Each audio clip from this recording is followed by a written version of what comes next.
నమస్తే Rajahmundry. 90 days cloud kitchen ఛాలెంజ్‌లో భాగంగా ఈరోజు డే 3. చాలా మంది నాకు డీఎం చేశారండి. బ్రో అది హలాల్ చికెన్ ఆర్ ఫ్రోజన్ చికెన్ అని.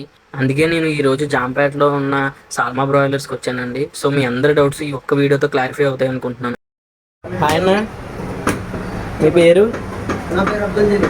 ఓకే, మనం టోల్డ్ వింగ్స్ చికెన్ ఇక్కడే కదా తీసుకుంటున్నాం. ఎస్, మన దగ్గర ఫ్రెష్ చికెనే కదా ఉంటుంది. ఎనీ ఫ్రెష్ చికెన్ ఉంటుంది. ఓకే, ఎవ్రీడే మనకి ఫ్రెష్ చికెనే కదా మీరు ఇస్తున్నారు. Okay, and complete halal chicken. Complete అలా ఒక్కసారి మీ షాప్ పేరు చెప్తారా? సల్వా బ్రాయిలర్స్. ఓకే, థ్యాంక్ యూ అన్న, థ్యాంక్ యూ.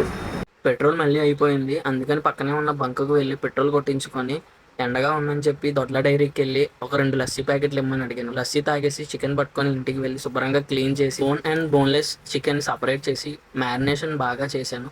11కే మనకి ఫస్ట్ ఆర్డర్ అనేది వచ్చేసిందండి. మా బ్రదర్ హెల్ప్ తీసుకొని నీట్గా అన్నీ ప్యాక్ చేసి ఒక స్టిక్కీ నోట్ మీద ట్యాంకింగ్ నోట్ రాసి ఆ బాక్స్కి నీట్గా టేప్ చేసి నెక్స్ట్ ఒక కవర్ తీసుకొని కస్టమర్ అడిగినట్టు ఎక్స్ట్రా మైనీస్ అంతా నీట్గా ప్యాకింగ్ చేసి డెలివరీ పర్సన్కి ఇచ్చేయడం జరిగింది. ఈరోజు ఒక కస్టమర్కి చికెన్ పాప్కార్న్ కూడా కాంప్లిమెంట్ ఇవ్వడం జరిగింది. నాకు ఇన్స్టా పేజ్ నుండి శ్రీ భక్తాంజనేయ స్వీట్స్ అనే ఒక పేజ్ నుంచి ఒక ఆర్డర్ అయితే వచ్చింది. చాలా ఫ్రెండ్లీగా మాట్లాడారు. సో ఆర్డర్ నేనే పర్సనల్గా వెళ్ళి మన మోరంపూడి ఫ్లైఓవర్ దగ్గర ఉన్న శ్రీ భక్తాంజనేయ స్వీట్స్ దగ్గరికి వచ్చాను. బ్రోకి డెలివరీ ఇచ్చేసి ఇంటికి రిటర్న్ అవుతున్నాను.